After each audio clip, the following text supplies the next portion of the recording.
Hello, Internet! I'm HamsterBomb. And I'm Zach. And this is HITBOX.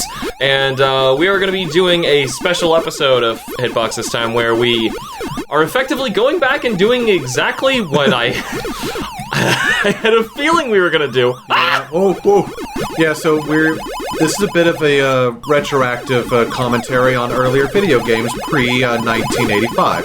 Yeah, which we mentioned we were thinking of doing last time. I didn't think we would immediately do it so quickly, right after the last one, but we were thinking, you know, if we're ever going to do it, it's going to be weird if we don't just do it now, you know? Yeah, because that way, you know, you kind of get more context of where we were coming from, what we were getting away from and moving towards, really. Woo! You got it, nope. Oh! But anyway, if you're just listening to us, I'm going to be live playing a lot of these games, courtesy of a certain website here. We're going to be playing on, it says, free80sarcade.com. That's free80sarcade.com. We're not sponsored or anything. Zach just literally found this and we were like, oh, cool, we can play a bunch of old games. Because otherwise, like, I can't just whip out the NES Classic here and, you know, play with you guys, because obviously these are older than NES, and that's why we started... Oh, wow, I got killed by the pink ghost. Pink ghost. But anyway, that's why we decided, okay, we're going to try and find some other way to... play these games for you guys, and this is our solution. And the first one we wanted to start with is kind of an obvious, really old, but fun retro game. And a lot of these are going to be similar to this, and that they are arcades, and that this is Pac-Man. Yep. So, Pac-Man, for those of you who don't know, came out in 1980, made by Namco. It was a very...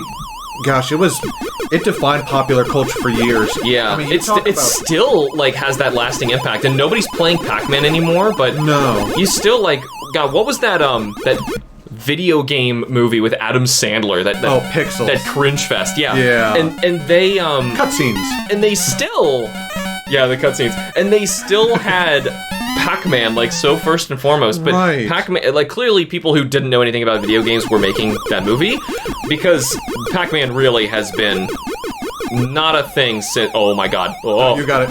It hasn't really been a thing in an extremely long time.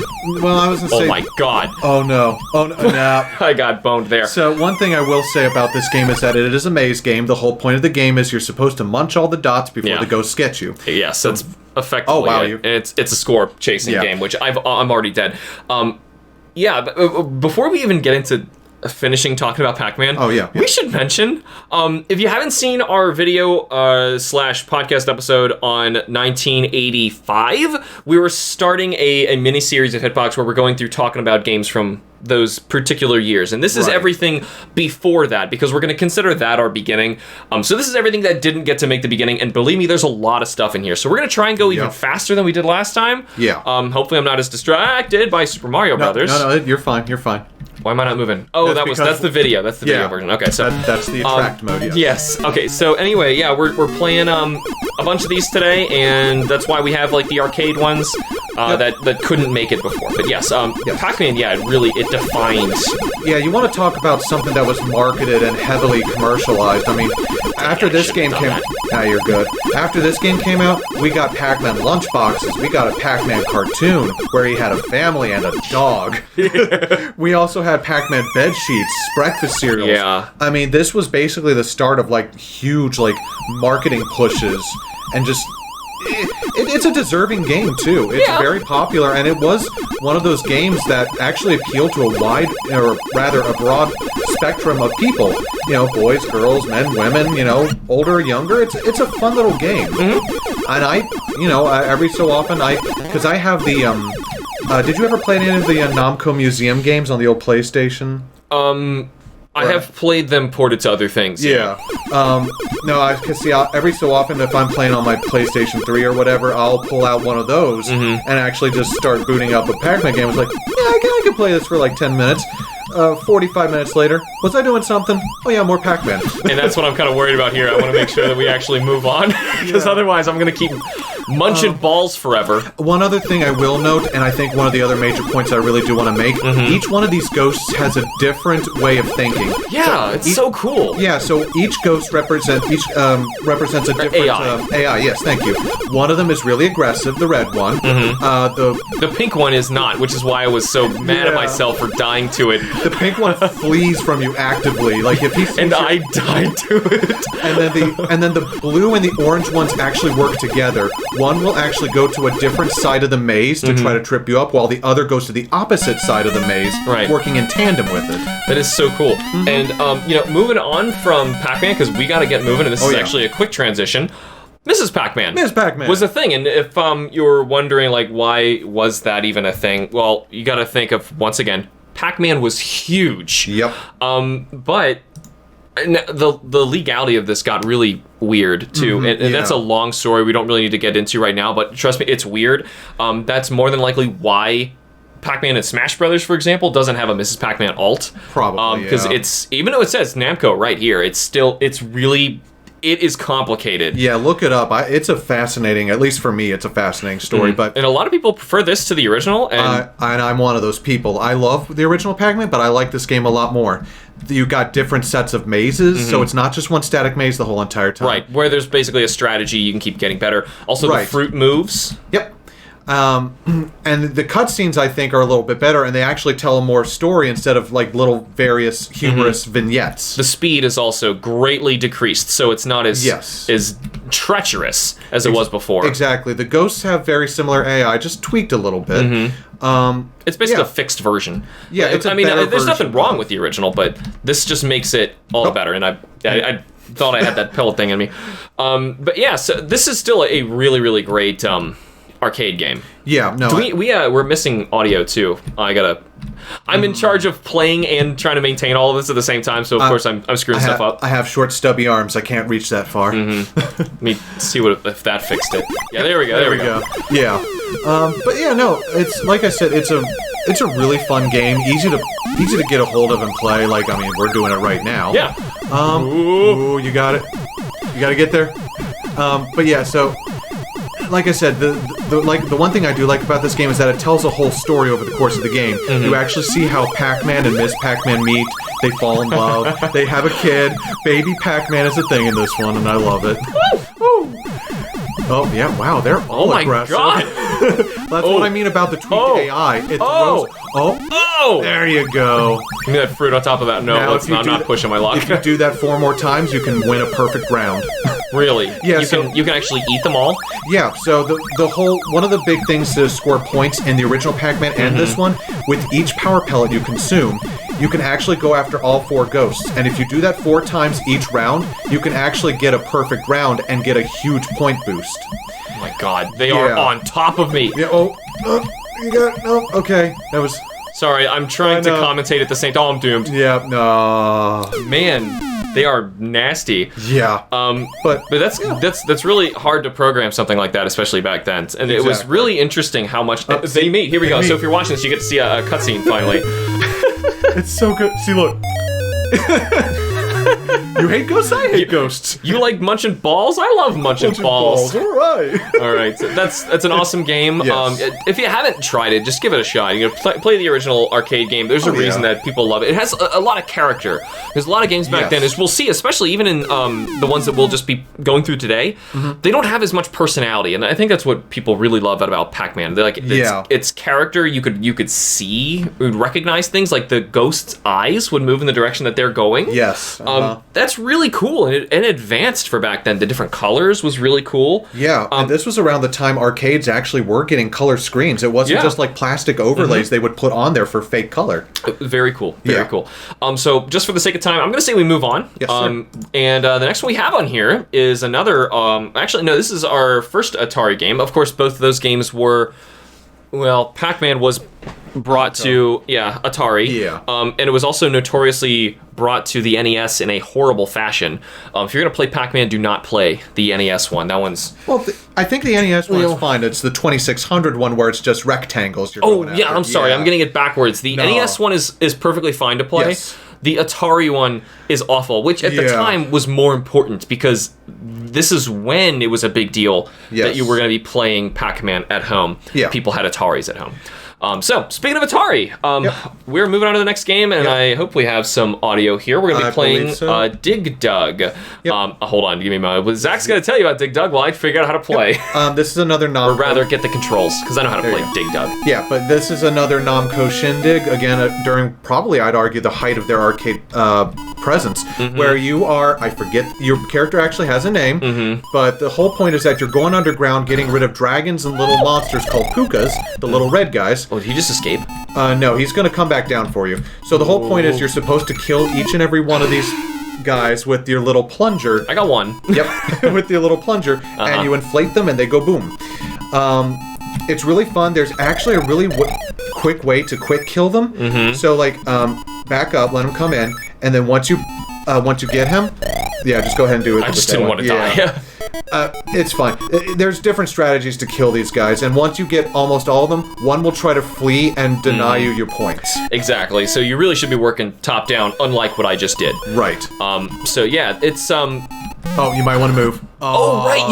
You can also. I'm glad I accidentally did that. Yeah. You can. Of course, this is a visual thing.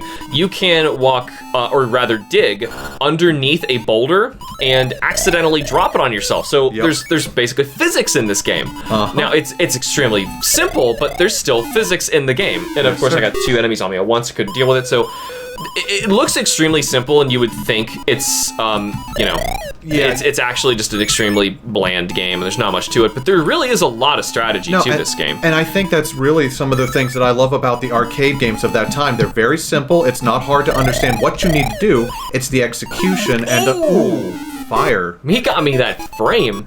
Yep. Whew. But that's the thing, like I said, that's the thing I love about these old arcade games. Yeah, there's a lot to learn about them. They had to be designed in a way that one, you could replay it all like many times and get different experiences, which just think of how tough that is to do for a very, very basic game when you've only got you're working with just bytes of data. Yeah, I'm doomed. Just keep going. They're faster than you are.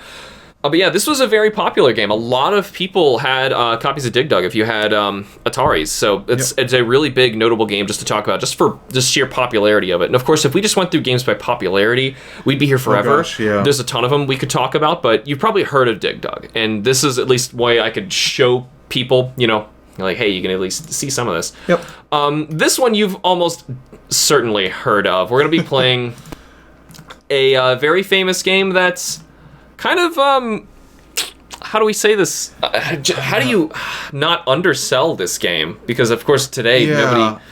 It's not much to look at now, but what came out of this? I mean, Super Mario in general had his debut in this game. Yep. Donkey Kong had his debut. Yeah, of course. Pauline. And Pauline. And there's just such an addictive arcade loop of what it is, even though this is an extremely simple game we were talking about.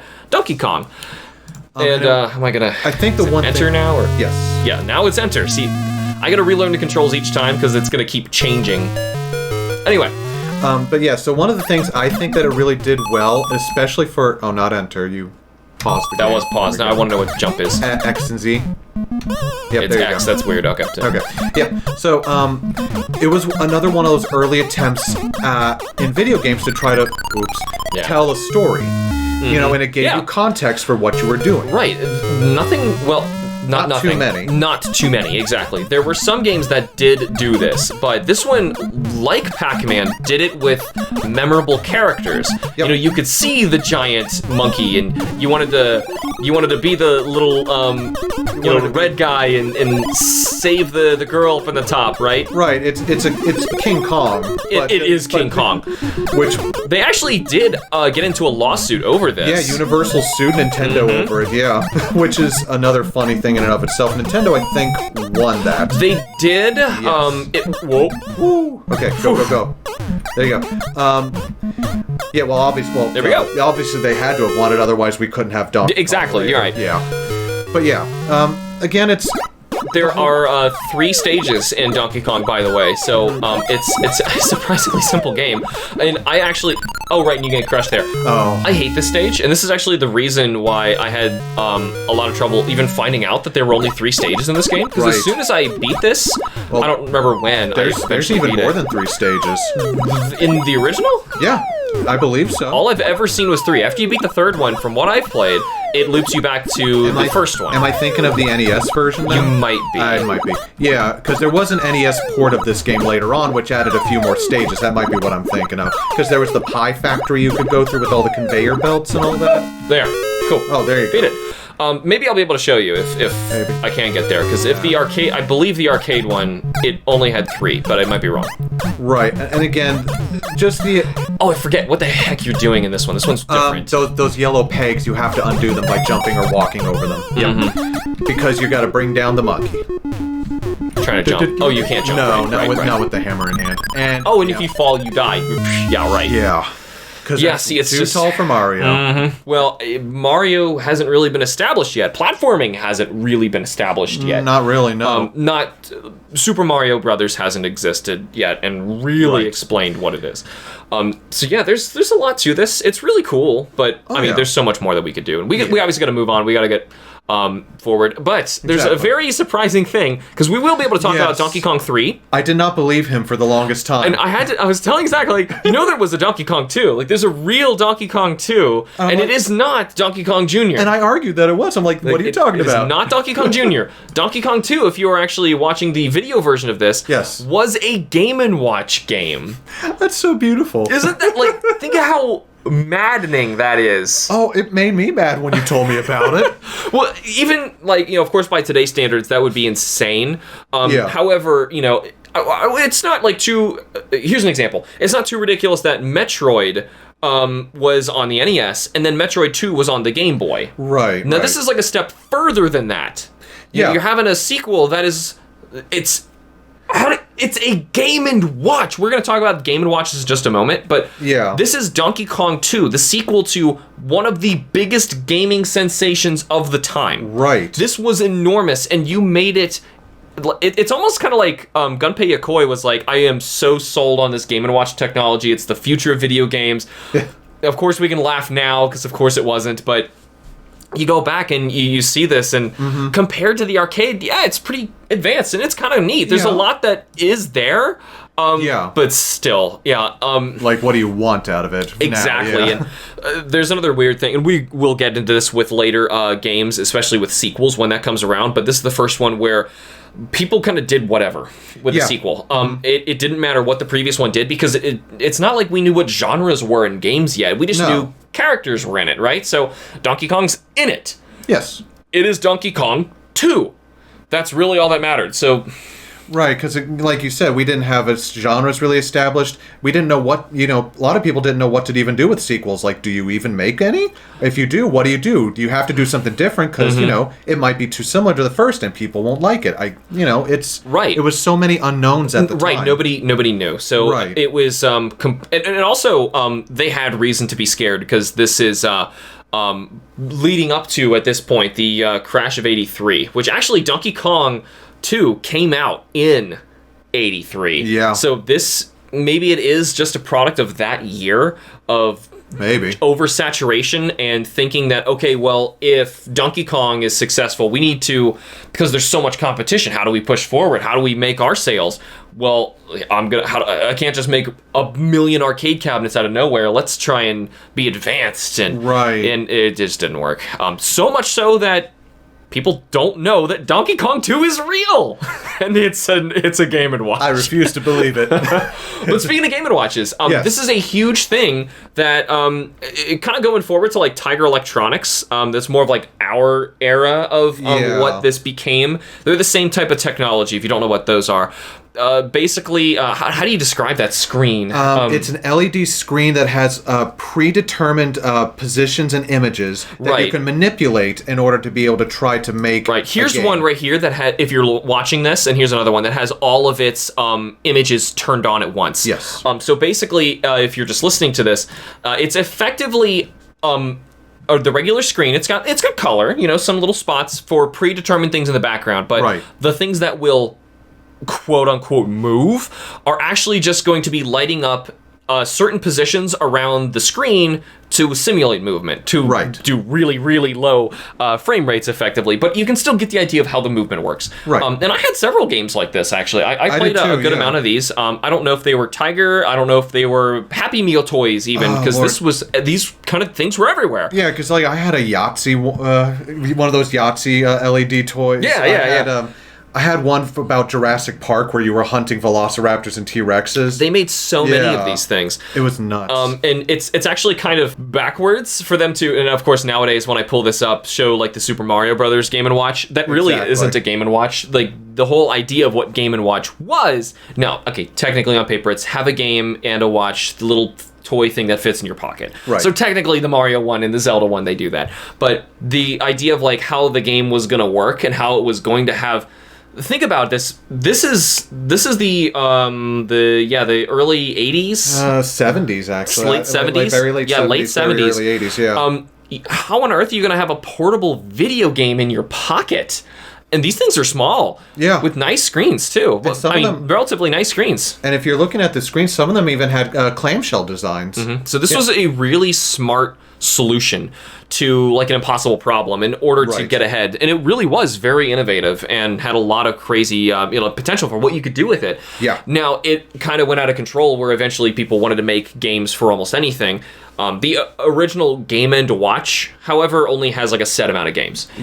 But of course that didn't stop other companies, like I said, Tiger, from making a million of these, and that's kind of what oversaturated and kind of killed this whole thing. However, I mean, Nintendo wasn't too bothered because their portable game technology brought them to the Game Boy, which made them stupid money. So who cares? Who cares? They didn't care.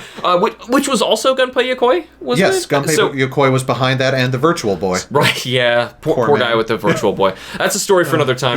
But yeah, moving on. Unfortunately, this next one I also cannot play with you live here. We tried, by the way. We tried. Whenever we have one of these games that we can play on that old that 80s arcade site, I will. This one, however, was not on there, and this is Lode Runner, and tell us some about Lode Runner. So Lode Runner, you are playing as a treasure hunter infiltrating a temple that should not have been opened, and you're being chased by its guardians. The whole point of the game is that you're supposed to collect all the treasure in each level. You can't really defend yourself except by digging a hole in the ground. So it's like you'll lure an enemy towards you, dig a hole. You can kind of see it here. Yep. And then, of course, he'll fall in, you can dig another hole, and you can basically create a conga line of dudes holding each other up as they're like, no, I don't want to fall. You can't really jump, but you can climb ropes and ladders and stuff. The one big thing I really did want to point out with Lode Runner, it was an early release by a company called Broderbund, who released a bunch of really cool games, which we'll talk about later on. On Apple II. That's another reason why I couldn't play it. Yes. But this was one of the first, if not the first game that I could find with a built-in level editor. You could actually make your own Lode Runner games with this. That's so awesome. Yeah, so you can make your own tile sets, change the colors. It's a fun, fast-paced enough game for an Apple II. Yeah, that's really cool. Amazing. Yeah, for it to be able to hold that kind of data and allow, like, how do you? Because what's so incredible about a lot of these early games is the people who made them were generally not people, but person. Right. And that's...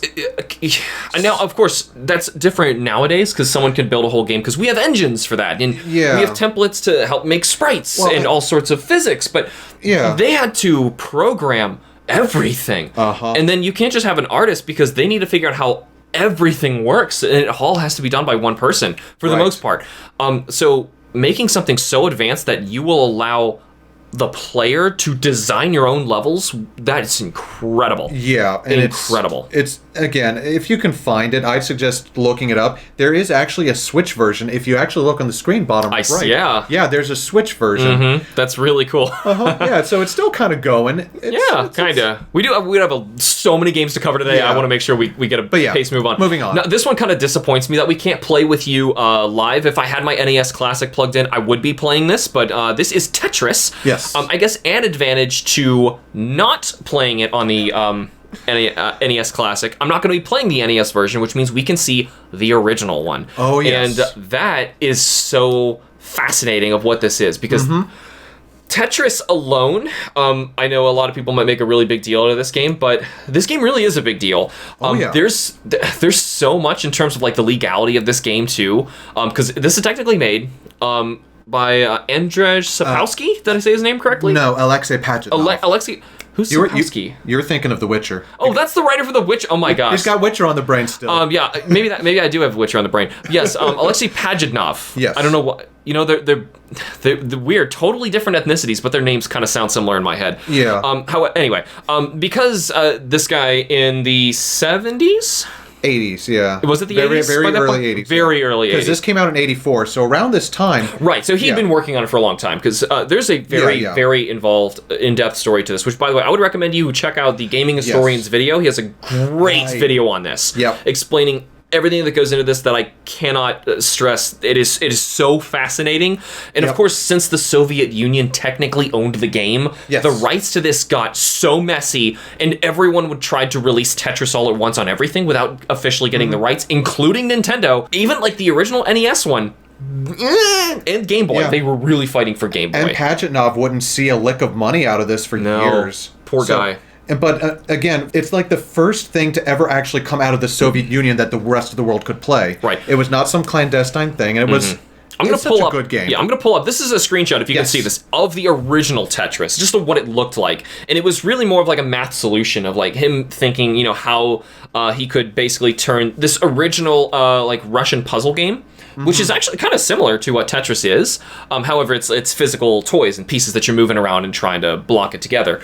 But yeah, it's a really, really fascinating, almost like a psychological game. This game, I'm not kidding, was so addicting. I mean, even is now. But people in the U.S. actually accused the Soviet Union of making a game that was like so addicting that it was going to jeopardize them in warfare efforts. Yeah, it was going to bring our production down. Yeah, and infiltrate its way and corrupt society and bring communism to the greater world. And back then, that was not that far away from the train of thought that a lot of people had. I know, we laugh. It's so weird. We laugh now, but that's how scared people were of just foreign ideas and communism. And just because a Soviet made the game, which is really sad how really racist it was. With mutually assured destruction hanging over your head. I know. That's the thing. Of course, nukes were new at the time. It was terrifying everyone. Yeah. Which, in the NES one, I'm not sure about other Tetris, but I mostly play the NES. If you get a high enough score, clear enough rows or something like that, you get a little cutscene of a rocket taking off in, I think, Moscow. Yes. So yeah, it's a product of its time. Yeah. But yeah, I really love Tetris. I could go on for a long time. I could probably fill an entire Playing With Myself episode just on Tetris, and I don't even know how I would do like the story segment, but I would BS my way through it. I promise you. I will give you a shiny penny. Well, you know what? To be fair, like we just said, like the story behind the game is really fascinating. Yeah. That really is the story of Tetris, and it keeps on going because we are still getting Tetris. Tetris 99 is a big game. Yep. Puyo Puyo Tetris is a big game. Yes, it is. So it's awesome. It's fascinating. But for the sake of moving forward, we are already going over time. Yes. We might even have to two-part this whole thing. I hope we don't have to do that. All right. Well, what's next, buddy? For the sake of moving forward, the next one I have here is another classic arcade game, and this is Space Invaders. Space Invaders. Tell me all about Space Invaders while I try and figure out the controls. All right, so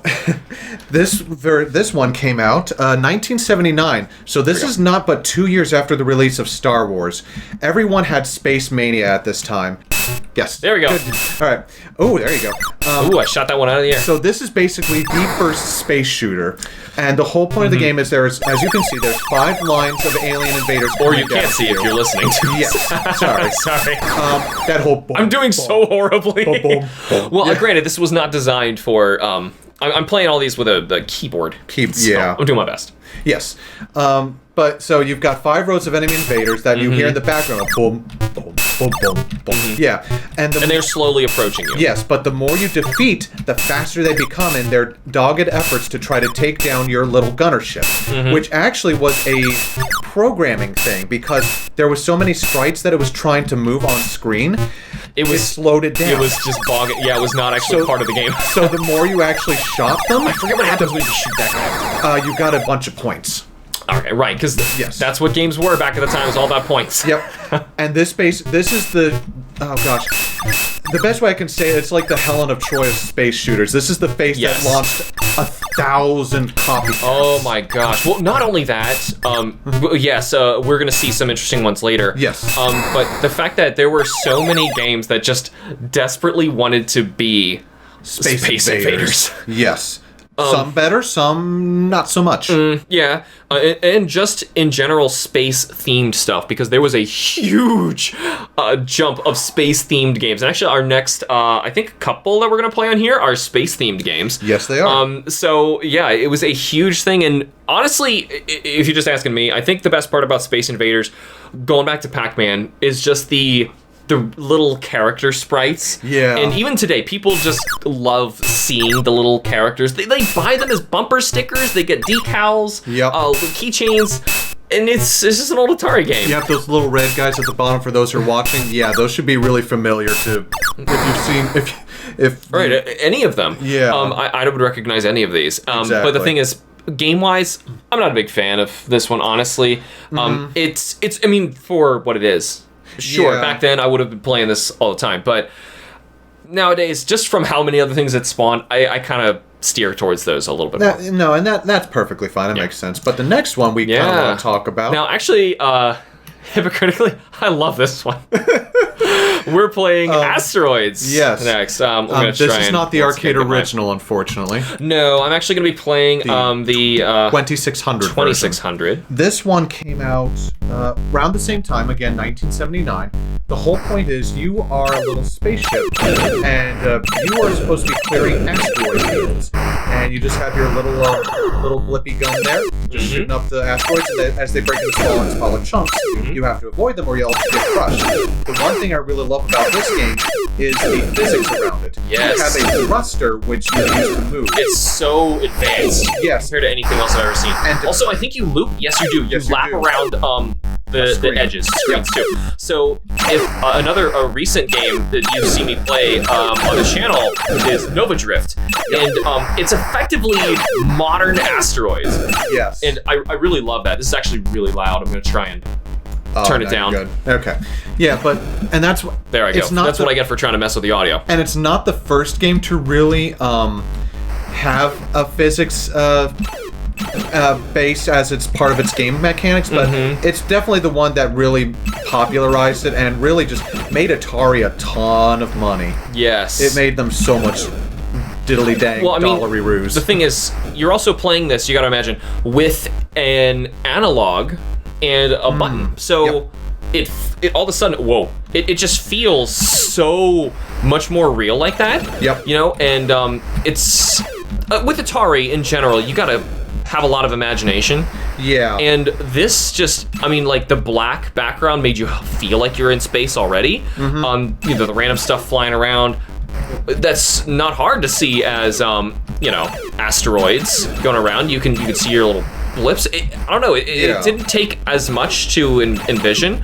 The physics of it and the way that the game functions are just so advanced and so cool. Exactly. But yeah, no. Again, I'm having more fun playing this than I figured as much, because as soon as you stopped talking, I saw you just lean in, just getting more into it, like go shoot up some rocks. Yeah, some people are very proud of their crazy asteroids scores. But yeah, so I really do love this one. I love Nova Drift.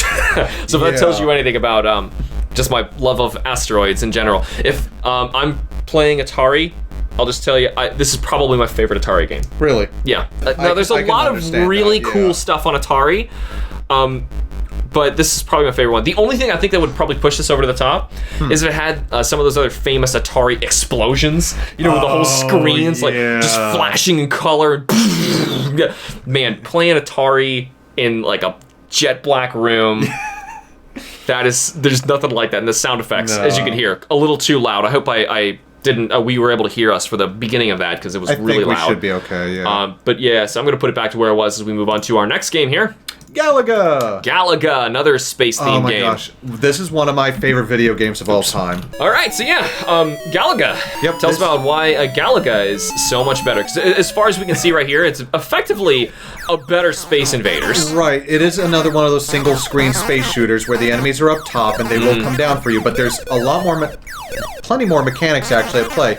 Because the enemies will actually go to formation, take certain formations, and they will dive bomb you. They will start dropping missiles and whatnot down at you. Yep. You have to avoid them. And the one thing that I love about Galaga is that, well, if you left any of them alive, those boss Galaga at the top... I probably should have. Yeah, would actually come down from the top of the screen.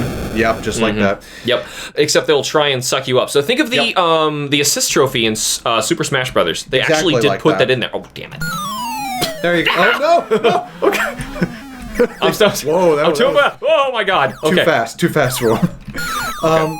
But they will actually employ a tractor beam, and they will actually steal a life from you, which, if you can kill them and not die, you get that life back, but you also get 2 ships to play with, side by side, and you get double the firepower, which is it's really effectively cool. like the first types of like space shooter power-ups. Yeah. Which, as we mentioned in our last one in '85, was what made Gradius so awesome. Yes, exactly. And just for the sake of it, I might leave some alive, but granted, we really don't need to stick on that. We've effectively said everything there really needs to be said about Galaga. And this and its predecessor, Galaxian, are, like I said, they're both really good games. Galaxian is far more of a copycat of Space Invaders, but this just does so much more. Oh, there we go. Yeah, of course, I try to showcase it and I get blown up anyway. Ah, you're good. And with that, this is Future Alex interjecting to try and avoid this episode from being more egregiously long than it needs to be, because we have plenty of other games that are all before 1985 that we really wanted to talk about. So much so that what you have listened to was just half of them. So we have another half coming in another future episode coming very soon. But for now, thank you all so much for tuning into this episode of HITBOX. If you enjoyed the show, you can help us keep it alive by supporting us on Patreon with the links in the show notes and in this video's description. For those of you on YouTube, remember to like the video and subscribe for more, and be sure to let us know what you thought of the show and what other topics you'd like to hear us cover in the future. And special thanks to all of our amazing Patreon members.